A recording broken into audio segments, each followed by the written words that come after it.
Hi friends, please subscribe to Amravati Media and press the bell icon for more latest updates. Telangana నేతల మూకుమ్మడి దాడి పవన్ క్షమాపణ చెప్పాల్సిందేనా? తెలంగాణ దిష్టి తగిలిందన్న deputy CM Pavan Kalyan comments పై ఆ రాష్ట్రం సీరియస్ అయింది. పవన్ దిష్టి కామెంట్స్ పై తెలంగాణ సమాజ హృదయం గాయపడింది. ఈ విషయం తెలంగాణ నాయకులు రాజకీయాలకు అతీతంగా స్పందిస్తున్న తీరు తెలియజేస్తోంది.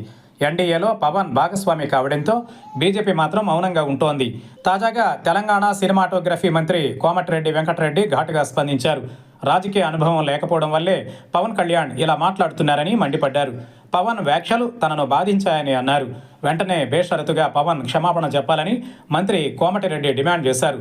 ఒకవేళ పవన్ కళ్యాణ్ క్షమాపణ చెప్పకపోతే తెలంగాణలో ఆయన సినిమాలు ఆడనివ్వమని ఆయన హెచ్చరించారు. సినిమాటోగ్రఫీ శాఖ మంత్రిగా చెబుతున్న పవన్కు సంబంధించి ఒక్క సినిమాను కూడా థియేటర్లో విడుదల కానివ్వమని స్ట్రాంగ్ వార్నింగ్ ఇచ్చారు. చిరంజీవి సూపర్ స్టార్ అయినా మంచోడని కోమటిరెడ్డి కితాబిచ్చారు. తెలంగాణ దిష్టి కాదు, ఆంధ్ర పాలకుల వల్ల తమ రాష్ట్ర ప్రజలు ఫ్లోరైడ్ విషం తాగారని ఆవేదన వ్యక్తం చేశారు. తెలంగాణ సమాజాన్ని ఎంతగా బాధించాయో ఆ రాష్ట్ర నాయకుల ఆవేదన, ఆగ్రహం చూశాకైనా పవన్కు అర్థమై ఉంటుంది. ఈ నేపథ్యంలో తన కామెంట్స్ను వెనక్కి తీసుకుంటారా లేక మరింత రెచ్చగొట్టేలా స్పందిస్తారా అనేది తెలియాల్సి ఉంది.